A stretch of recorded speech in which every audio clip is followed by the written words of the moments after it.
خیر، میں دو باتیں یہاں عرض کر رہا تھا کہ بھلائی جو ہے کچھ علل اعلان اور کچھ چھپ کر.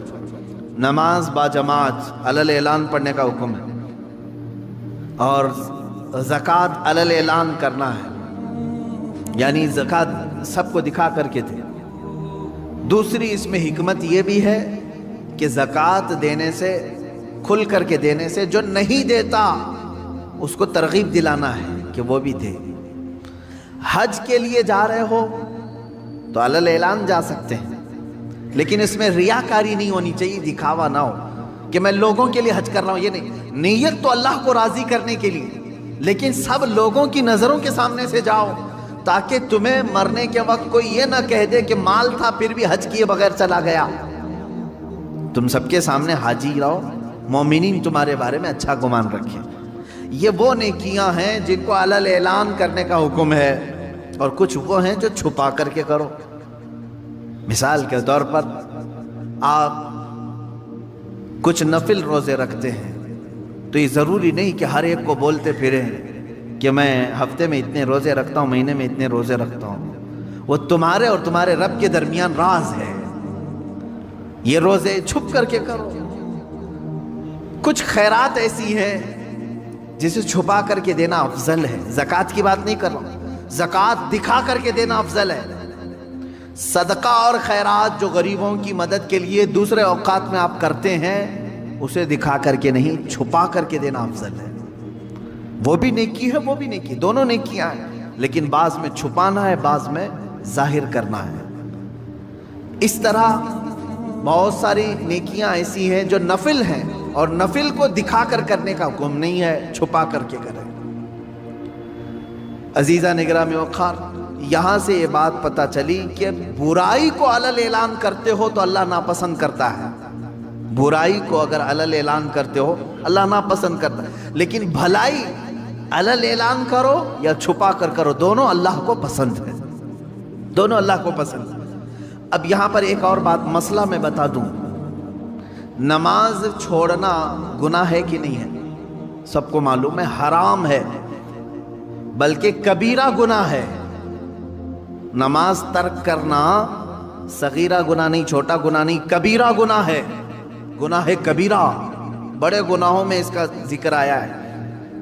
جیسے شراب پینا کبیرہ گناہ ہے، زنا کرنا گناہ کبیرہ ہے، چوری گناہ کبیرہ ہے. اس طرح نماز کا ترک کرنا گناہ کبیرہ ہے، چھوٹا گناہ نہیں ہے. یہ چھوٹ گئی آپ سے، ہم سے، کسی سے بھی چھوٹ گئی نماز، گناہ تو کیا، لیکن فقہاء کرام نے مسئلہ یہ بیان کیا ہے، مسجد میں آ کر کے اگر تم قضا نماز پڑھتے ہو تو منع ہے، منع کیا گیا ہے. ہاں اگر اس انداز میں پڑھتے ہو کہ کسی کو معلوم نہیں پڑتا تو کوئی حرج نہیں. اب وہ مسئلہ میں بہت باریکی سے بتا رہا ہوں، میرے ٹاپک سے ریلیٹڈ ہے. اس لیے عشاء کی نماز تمہاری چھوٹ گئی، عشاء کی نماز چھوٹ گئی، قضا ہو گئی، یہ گناہ ہے. اور لوگوں کے سامنے آ کر کے بتا کر کے اس کی قضا پڑھو گے تو اظہار گناہ. تم نے سب کو بتایا کہ میری نماز چھوٹی تھی. تو گناہ کرنا ایک الگ مسئلہ ہے، اور گناہ کا اظہار کرنا اور بڑا گناہ ہے. تم اگر قضا کر رہے ہو تو چھپ کر کے، ہاں اپنی نفل نمازوں کے درمیان، سنت نمازوں کے درمیان اگر قضا پڑھ رہے ہو تو کوئی حرج نہیں، پڑھ سکتے ہو. اب یہاں مسئلہ ایسا ہے کہ ہم سب ایک ہی حمام میں ہیں، یعنی سب کی قضا ہے، اس کی بھی، اس کی بھی، اس کی بھی، اس کی بھی، سب ایک دوسرے کو دیکھ رہے ہیں، اس لیے مسئلہ خراب نہیں. بزرگان دین پہلے اس پر بہت تنبیہ کرتے تھے، اگر کوئی ایک بندہ قضا نمازیں سب کو دکھا کے پڑھ رہا ہے تو سارے لوگ اسے گرفتار کر لیتے، پکڑتے ہیں کہ تو ایک گناہ کیا اور سب کو آ کر مسجد میں بتا رہا ہے. تو یہ پہلے کا یعنی ان بزرگوں کا ایک تقوی تھا. لیکن آج بھی میں کہہ رہا ہوں مسئلہ یہ ہے، عشاء کی نماز قضا ہو گئی. قضا پڑھنے کے لیے آپ کو کرنا کیا ہے؟ 17 رکعت پوری قضا نہیں پڑھیں گے آپ، 4 فرض اور 3 وتر. مسئلہ تو یہی ہے نا. کل کی عشاء کی نماز اگر کسی کی چھوٹی، فار ایگزامپل اللہ نہ کرے، آج وہ قضا کرنے کے لیے کھڑا ہے تو کیا کیا نمازیں قضا کرے گا؟ 4 رکعت فرض عشاء کی اور 3 رکعت واجب. یہ 2 نمازیں قضا ہوتی ہیں عشاء میں، یعنی کل 7 رکعت۔ وطر کی نماز جب پڑھتے ہیں تو آپ کو یہ بھی معلوم ہے تیسری رکعت میں کیا کرنا رہتا ہے، دعائے قنوت۔ حنفی جتنے بھی ہیں پیروکار ان کو معلوم ہے تیسری رکعت میں جب ہم کھڑے ہوتے ہیں سورہ فاتحہ اور سورہ پڑھنے کے بعد ہاتھ چھوڑ کر پھر دوبارہ تکبیر باندھتے ہیں اور دعائے قنوت پڑھتے ہیں، ہے نا؟ آج بھی عشاء کی نماز پڑھیں آپ تو پڑھے ہوں گے نا دعائے قنوت۔ 3 واجب الوتر کی جو نماز ہے اس کی آخری رکعت میں دعائے قنوت پڑھا جاتا ہے۔ لیکن جب قضا نماز پڑھ رہے ہیں آپ، کل کی عشاء کی قضا پڑھنے آئے، 4 رکعت فرض پڑھ لیا، کسی کو نہیں معلوم قضا پڑھ لیا آپ نے سنت کی جگہ، 3 رکعت وتر پڑھ رہے تھے۔ حکم یہ ہے کہ دعائے قنوت کے لیے ہاتھ نہ اٹھاؤ، ورنہ دیکھنے والا سمجھ جائے گا کہ یہ ابھی کی نہیں کوئی دوسری پڑھ رہا ہے۔ ہاں عشاء میں تو ہو سکتا ہے نہ سمجھے، کیونکہ عشاء میں کرنٹ نماز بھی ایک اسی وقت کی بھی ایک وتر ہے۔ ظہر کے وقت اگر کوئی عشاء کی قضا کر رہا تھا تو ظاہر سی بات ہے تیسری رکعت میں جب وہ کھڑا ہو کر کے ہاتھ اٹھائے گا تو جو دیکھے گا وہ سمجھ جائے گا کہ یہ وتر ظہر میں کیوں پڑھ رہا ہے، وتر ظہر میں کیوں پڑھ رہا ہے۔ تو گویا کہ تم نے سب کو اپنے گناہ کا گواہ بنایا، کل کی تمہاری کچھ چھوٹی تھی وہ آج آ کر پڑھ رہے ہو۔ گناہ کا گواہ نہ بناؤ کسی کو، اظہار گناہ یہ اور بڑا گناہ ہے۔ یہ مسئلہ آپ نے سمجھ لیا ہوگا۔ اب اندازہ کرو ایک چھوٹی ہوئی نماز کو بندہ جب ادا کرنے آ رہا ہے تب شریعت نے اتنا حکم دیا ہے کہ چھپ کر کے کرو۔ ان لوگوں کا کیا انجام ہوگا جو فحش کلامی علی اعلان کرتے ہیں، رات کو زنا ہو گیا ہے، فلاں کے ساتھ فلاں ہو گیا ہے، اس کو مزے لے کر کے بیان کرتے ہیں، ان کا کیا انجام ہوگا۔ میاں یہاں نماز کی قضا کے لیے بھی شریعت نے کہا ہے کہ اس طرح پڑھو کہ لوگوں کو خبر نہ ہو، اور لوگوں کی جو برائیاں بیان کرتا ہے کٹوں پہ بیٹھ کر کے، اس کا کیا انجام ہے۔ سوچو اس بات کو، قرآن کی یہ دونوں آیتیں ہمارے لیے عبرت ہے۔ اللہ نے فرمایا ایک تو یہ زبان سے نکلنے والا کوئی برا کلمہ اللہ تم سے ہرگز پسند نہیں کرتا، اور جب ایسا بندہ مر جاتا ہے جو فحش کلامی کرتا ہے اس کے منہ سے بدبو نکلتی ہے ایسی کہ جہنم بھی کانپنے لگتا ہے، یہ حدیث میں۔ اور دوسری چیز 2 آیت میں نے پڑھی، ان تبدو خیرن او تخفو، اگر تم بھلائی کو علل اعلان کرو یا چھپ کر کرو اللہ رب العزت اسے پسند کرتا ہے، قبول کرتا ہے۔ او تعفو عن سوء، ایک اور اس میں ذکر ہے، اللہ فرماتا ہے یا کسی کی برائی سے درگزر کر دو، کسی کے اندر تم نے برائی دیکھی اسے معاف کر دیا، فإن اللہ کان عفوا قدیرا، تو بے شک اللہ معاف کرنے والا قدرت والا ہے۔ ایک بات یاد رکھیں، معاف کرنا کس کی صفت ہے؟ اللہ کی صفت، آپ سب کو معلوم ہے۔ رحم کرنا کس کی صفت ہے؟ اللہ، وہ رحیم بھی ہے عفو بھی ہے۔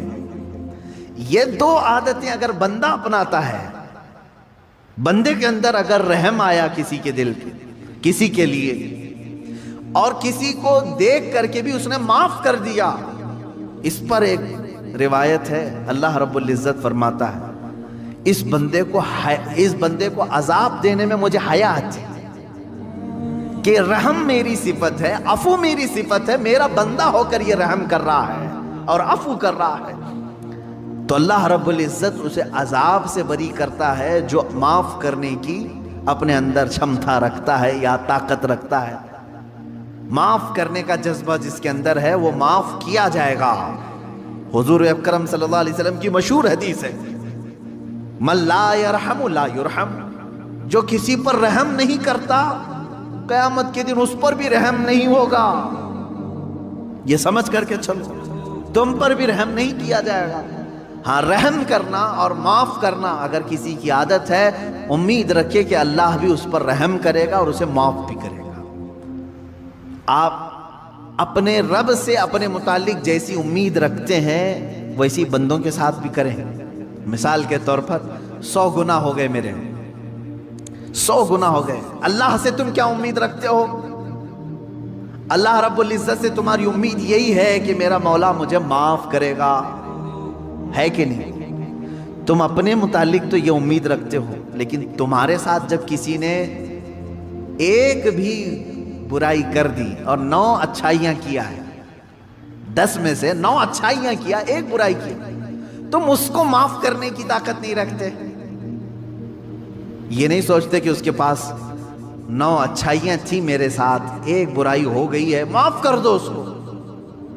تو یہ ایک بات یاد رکھو، تم اپنے رب سے 100 گنا اپنے معاف کرانے کی امید لے کر بیٹھے ہو اور اپنے بھائی کے 1 گناہ کو معاف کرنا نہیں چاہتے، تو پھر بھول جاؤ تمہیں بھی قیامت کے دن معاف نہیں کیا جائے گا۔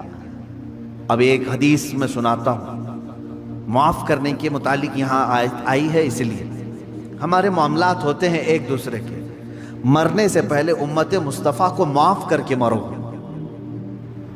کبھی بھی ہو، بدلے کی بھاونا، انتقام کا جذبہ نہ رہے، اللہ کے حوالے کر دو۔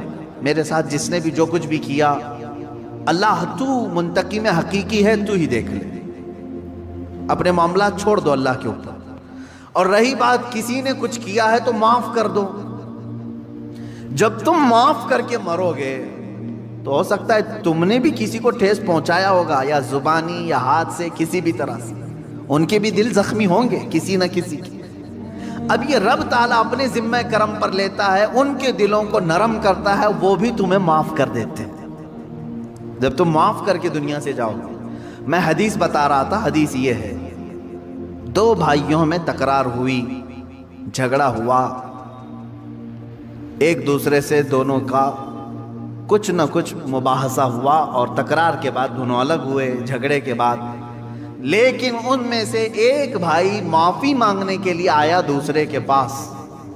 بات یاد رکھیں، حضور پاک صلی اللہ علیہ وسلم فرماتے ہیں 2 جھگڑوں کے بعد اپنے بھائی سے معافی مانگنے میں جو پہل کرے گا، وہ قیامت کے دن میرے ساتھ پہل جنت میں جائے گا، وہ جنت میں بھی پہلے ہوگا۔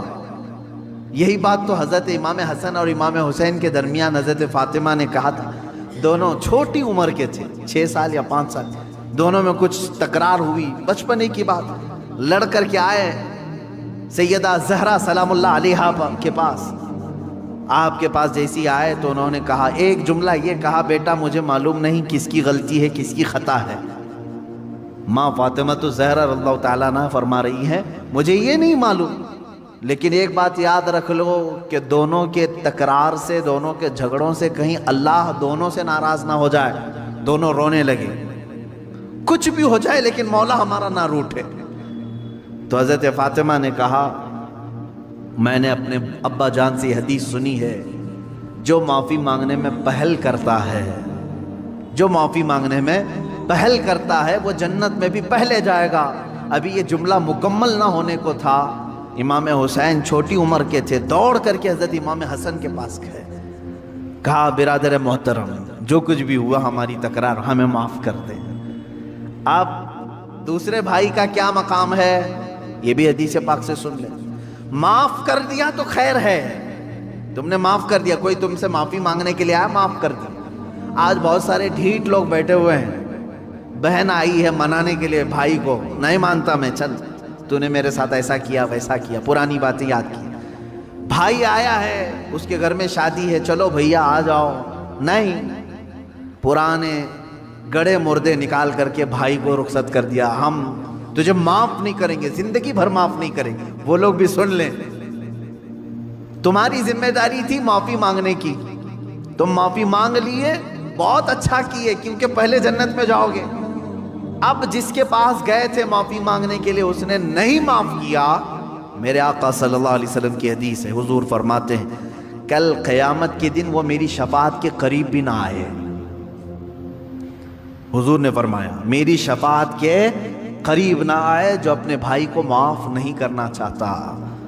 تم سے اگر تمہارا بھائی منانے کے لیے آ گیا، تمہاری بہن آ گئی، تمہارا پڑوسی آ گیا، تمہارا رشتہ دار آ گیا، تو پہلی بات تو یہ سوچ لو کہ وہ بازی مار لے گیا، معافی تو تمہیں بھی مانگنا چاہیے تھا، پہل میں کیوں نہ کروں، لیکن وہ بازی مار لے گیا، جنت میں پہلے جائے گا۔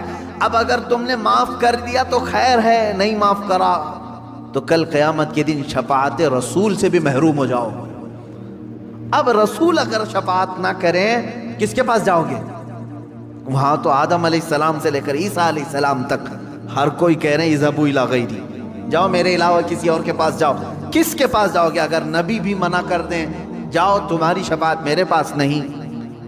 اللہ کے نبی صلی اللہ علیہ وسلم فرماتے ہیں جو اپنے بھائی کو معاف نہیں کرتا کل وہ میری شفاعت کے قریب نہ آئے. عزیزان گرامی وقار، اللہ رب العزت یہ فرما رہا ہے اگر چھپا کر کے درگزر کر دیا، اگر تم نے اپنے بھائی کو معاف کر دیا، فَإِنَّ اللَّهَ كَانَ عَفُوًّا قَدِيرًا، تو سمجھ لو کہ بے شک اللہ بھی معاف کرنے والا، قدرت رکھنے والا ہے. یہاں قدیر کا لفظ آیا ہے. عفو کا مطلب ہوا معاف کرنے والا، قدیر کا مطلب ہوا قدرت رکھنے والا. دونوں کی میچنگ کیا ہے؟ معاف کرنے والا ہے، قدرت رکھنے والا ہے. معاف کرنے والا ہے، قدرت رکھنے والا ہے. میرے عزیزو، قدیر کے لفظ کا اس میں جو کمبینیشن ہے وہ جو ہمیں یہاں نظر آتا ہے وہ یہ ہے کہ مولا تبارک و تعالیٰ تمہارے گناہ سمندر کے برابر بھی ہوں تو قدرت رکھتا ہے کہ وہ معاف کر دے.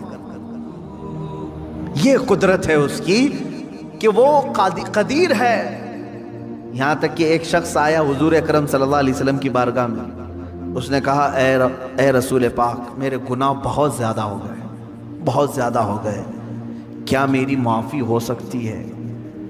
اللہ کے حضور میرے آقا صلی اللہ علیہ وسلم نے عرض کیا کہ مولا کیا اس بندے کی معافی ہو سکتی ہے؟ رب تبارک و تعالیٰ نے جبرائیل امین کے ذریعے بھیجا اور ارشاد فرمایا اے رسول پاک صلی اللہ علیہ وسلم آپ اس بندے سے پوچھیں کیا اس کے گناہ سمندر کے برابر ہیں؟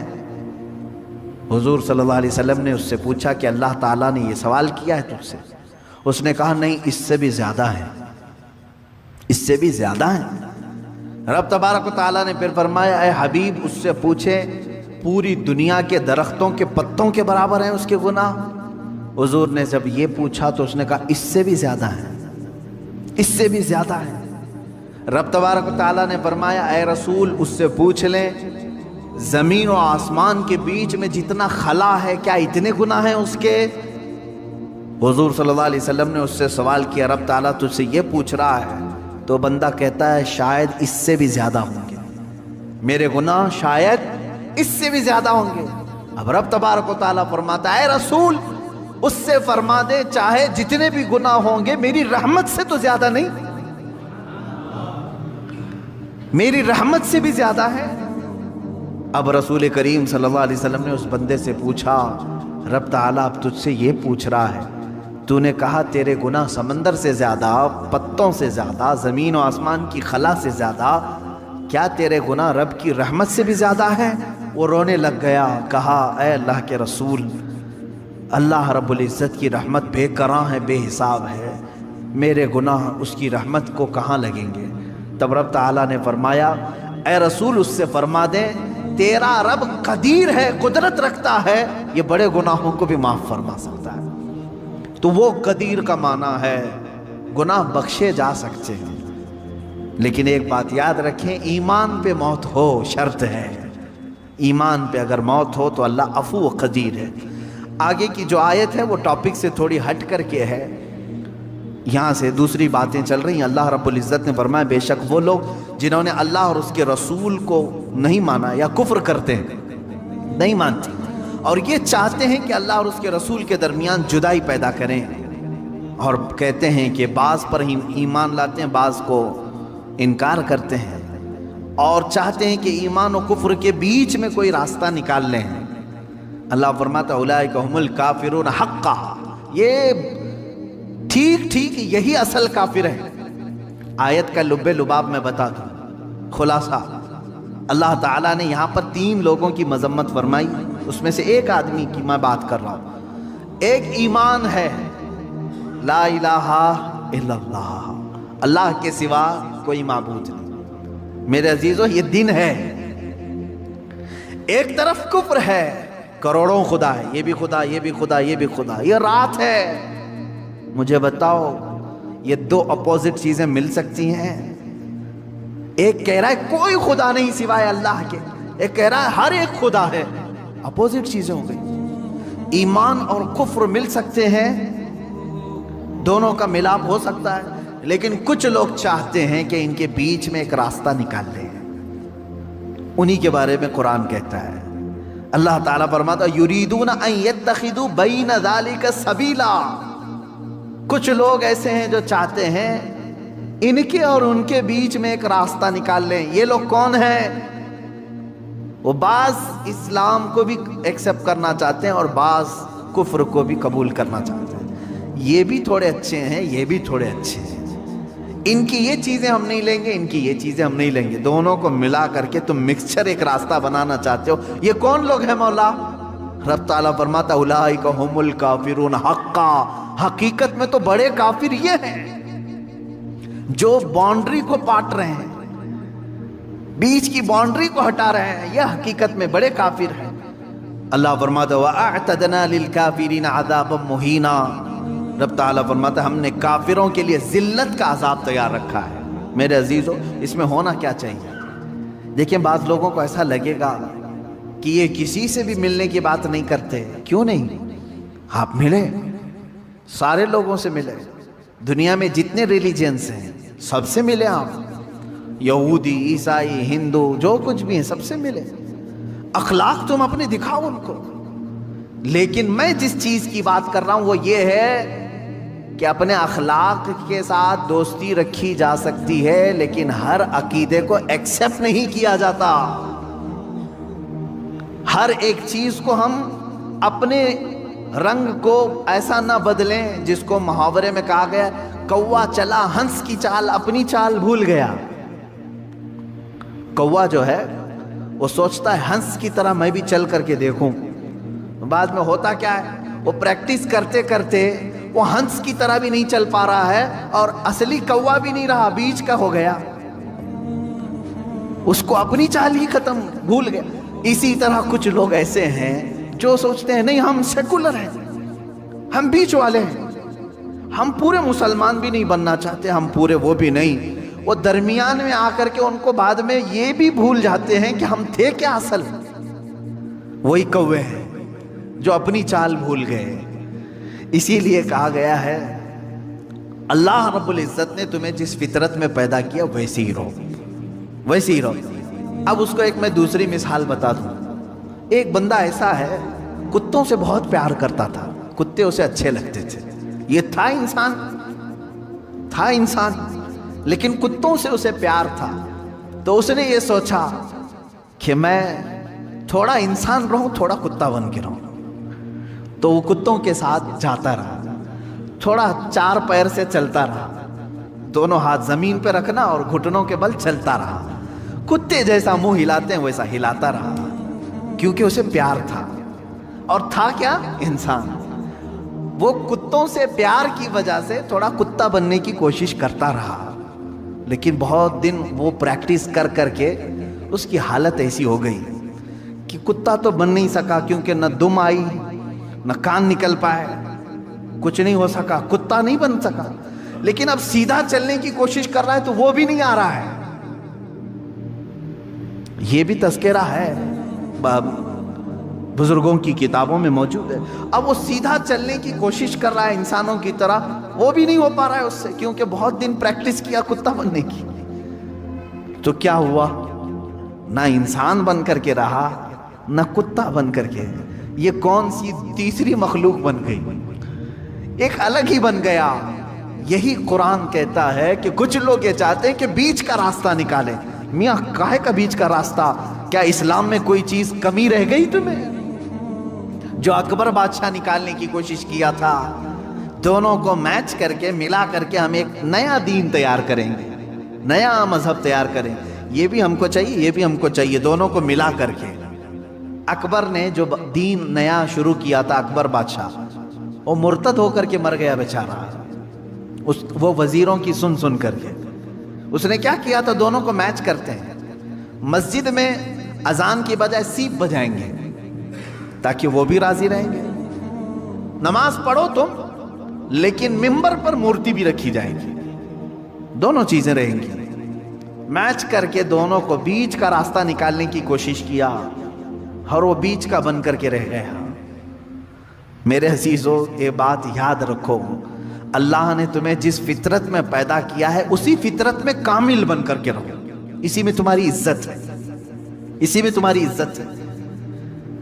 قرآن کہتا ہے یا ایھا الذین آمنوا ادخلوا فی السلم کافہ، اے ایمان والو اسلام میں پورے کے پورے داخل ہو جاؤ، آدھا تیتر آدھا بٹیر نہیں، پورے کے پورے داخل ہو جاؤ۔ حضرت عبداللہ بن سلام رضی اللہ تعالیٰ عنہ صحابی ہیں، صحابی رسول ہیں۔ آپ جانتے ہیں اس صحابی رسول کو ایک چیز پر اللہ کے رسول صلی اللہ علیہ وسلم نے منع فرما دیا، کیا؟ پہلے یہودی تھے، وہ بڑے یہودی عالم تھے، تورات کے عالم تھے۔ یہودی مذہب میں سنیچر کے دن شکار کرنا حرام ہے، گوشت کھانا حرام ہے سنیچر کے دن۔ دوسری چیز، اونٹ کا گوشت ان کے لیے حلال نہیں، حرام ہے شریعت موسوی میں۔ یہودی اونٹ کا گوشت نہیں کھاتے، حرام ہے ان کے لیے۔ اب حضرت عبداللہ بن سلام جب اسلام لائے تو تورات کے پرانے حافظ تھے، عالم تھے، اب قرآن کے بھی بڑے عالم بن گئے۔ لیکن حضرت عبداللہ بن سلام کیا کرتے تھے؟ سنیچر کے دن گوشت نہیں کھاتے تھے، سنیچر کے دن گوشت نہیں کھاتے، اور اونٹ کا گوشت نہیں کھاتے تھے۔ ان کا اپنا اجتہاد تھا، وہ کیا سوچ کر کے کرتے تھے اس طرح سے؟ جب صحابہ نے ان سے پوچھا تو انہوں نے کہا اسلام میں گوشت کھانا واجب تھوڑی نہ ہے، فرض ہے کیا اونٹ کا گوشت کھانا؟ کھاؤ تو ٹھیک ہے، نہیں کھاؤ تو کوئی بات نہیں، کھا لیا تو حلال ہے، واجب تو نہیں ہے، مینڈیٹری تو نہیں ہے۔ حضرت عبداللہ بن سلام نے کہا اسلام میں یہ واجب نہیں ہے اور میں چھوڑ دیتا ہوں، نہیں کھاتا ہوں، تو یہودی مذہب پر بھی عمل ہو جائے گا، اسلام پہ بھی عمل ہو جائے گا۔ سنیچر کے دن گوشت کھانا اسلام میں واجب تھوڑی نہ ہے، واجب نہیں ہے، نہیں کھائے گا تو کچھ فرق نہیں پڑتا، لیکن میں اگر نہیں کھاؤں گا سنیچر کے دن تو دونوں مذہب پر عمل ہو جائے گا، یہودی مذہب پر بھی کہ ان کے مذہب میں سنیچر کے دن گوشت کھانا حرام ہے، اس پر بھی عمل ہو جائے گا، اسلام پہ بھی عمل ہو جائے گا۔ جب انہوں نے ایسا کہا تو اللہ تعالیٰ نے آیت نازل فرما دی، یا ایھا الذین آمنوا ادخلوا فی السلم کافہ، اے ایمان والو اسلام میں پورے کے پورے آ جاؤ، آدھا اس پر عمل کرنا آدھا اس پر عمل کرنا نہیں، بلکہ پورے کے پورے اسلام میں داخل ہو جاؤ۔ تو درمیان کا راستہ نکالنے کی کوشش نہ کریں۔ میں نے بہت گمبھیر مثالیں دی ہیں، ہاں کچھ لوگوں کے لیے وہ حقیقت میں گمبھیر مثالیں ہیں کہ کتا بننے کی کوشش کرتے رہو گے، نہیں بن سکتے، کیونکہ تمہیں 2 پیر دیے ہیں، 2 ہاتھ دیے ہیں، تم ہاتھ سے اٹھا کر کے کھانا کھانے کی فطرت رکھتے ہو، لیکن جانور سے پیار ہے، ٹھیک ہے، اچھی بات ہے، کتے سے پیار ہے، اچھی بات ہے، کیونکہ ہم کتوں سے نفرت نہیں کرتے، کسی بھی جانور سے نفرت کرنے کا حکم نہیں دیا گیا ہے سوائے موذی اور نجس۔ کتے کو حراست کے لیے یعنی چوکیداری کے لیے رکھنے کی اجازت دی گئی، کھیتی باڑی کے نگرانی کے لیے رکھنے کی اجازت دی گئی ہے، ٹھیک ہے، تمہارا اپنا معاملہ، جانور یعنی اینیمل لورز آپ ہیں اگر رہو، لیکن بننے کی کوشش مت کرنا۔ پیار کرنا الگ چیز ہے، پورا بن جانا الگ چیز ہے، تم بن نہیں سکتے۔ اسی طرح اسلام دن ہے، کفر رات ہے، دونوں کے بیچ میں اگر تم نکالنے کی راستہ سوچو گے تو پھر کیا ہو جائے گا؟ وہی ہو جائے گا کہ تم پورے نہ اسلام میں رہ پاؤ گے نہ پورے کفار میں رہ پاؤ گے۔ اللہ رب العزت نے اسلام جیسی عظیم دولت سے تمہیں سرفراز کیا ہے، تو اسی میں پورے کے پورے باقی رہو، اسی میں پورے کے پورے رہو۔ اچھا دوسرے مذاہب کی بھی میں بات کروں، دوسرے ریلیجن میں اگر کوئی پنڈت ہے، اگر وہ اپنے دھرم میں پورا پکا ہے تو ان کے دھرم میں اس کو اچھا سمجھا جاتا ہے کہ ڈاواں ڈول آدمی نہیں ہے، پورا ٹھیک ہے، پورے اس کو گرنتھ یاد ہیں، وید یاد ہیں، جو کچھ بھی ان کی مقدس کتابیں سب برابر کرتا ہے۔ لیکن ان میں سے اگر وہ کوئی ایسا شخص جو ادھر بھی ادھر بھی ہاتھ پیر مارتا رہتا ہے تو وہاں پر بھی وہ ذلیل ہو جاتا ہے۔ یہ سب کا معاملہ ہے، اسی لیے میں آپ سے بھی کہوں گا، اللہ تبارک و تعالیٰ نے اگر تمہیں دائرہ اسلام میں رکھا ہے تو اس کی قدر کرو، اور اپنی نیتا گیری بچانے کے لیے جگہ جگہ پوجا پاٹ کرنا تمہارے لیے شریعت کا حکم نہیں ہے۔ ہاں آپ اگر یہاں ہندوستان میں رہتے ہیں، آپ کے پڑوسی ہندو ہیں، نان مسلم ہے تو ہمارے لیے اجازت ہے کہ ان کے دل رکھنے کے لیے آپ ان سے دوستی رکھ سکتے ہیں۔ پڑوسی کے حقوق میں یہاں تک ہے اسلام نے بتایا، اگر وہ غمگین ہے تو اس کے غم کو دور کرنے کی کوشش کرو، اگر اس کے گھر میں کسی چیز کی کمی ہے تو پوری کرو، اگر ان میں کسی کا انتقال ہو جائے، مر جائے، تو تم اس کے ہاں تعزیت کے لیے جا سکتے ہو، اگرچہ دور کھڑے رہو۔ پڑوسیوں کے حقوق میں ہمیں اسلام نے یہ اجازت دی ہے، لیکن میرے عزیزو جہاں تک اسلام نے اجازت دی ہے اتنا کرتے رہو۔ میں نے پھر وہی مثال یاد دلائی، اگر کسی سے محبت ہے تو محبت رکھو، پورا وہ بننے کی کوشش مت کرو، درمیانی راستے میں جانے کی کوشش نہ کرو، تم اپنے اسلام کے ساتھ قائم رہو، تمہاری آئیڈینٹیٹی اسی میں ہے، تمہاری آئیڈینٹیٹی اسی میں ہے۔ ابھی جیسے ایک مسئلہ چھڑا ہے اتر پردیش میں، کسی مسجد میں ہنومان چالیسا کرانے کی بات کی گئی اور ایک کسی امام صاحب نے بلا کر کے اس میں ہنومان چالیسا پڑھایا اور اس کو کیا کہا جا رہا ہے، سدبھاونا ہے، سب آپس میں محبت کے لیے ہے۔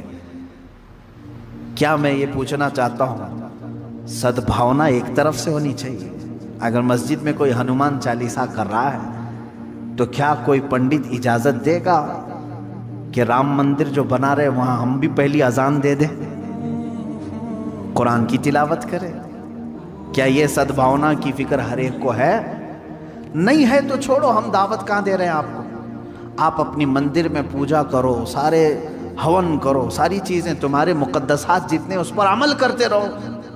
ہمیں ہماری مسجدوں میں جو ہمارے مقدسات ہیں اس پر عمل کرنے کی اجازت ہو، نہ چھیڑو، نہ کسی کے اندر دخل اندازی کرو۔ اسلام میں یہ تمام چیزیں نہیں ہیں۔ اب یہ جو درمیانی لوگ ہیں، نہیں تمہارے لیے مسجد کے دروازے کھلیں، تم آؤ، تمہارے پاٹ پڑھو، میں ان لوگوں سے کہتا ہوں کیا تمہیں اس بات کا حکم اللہ نے دیا ہے؟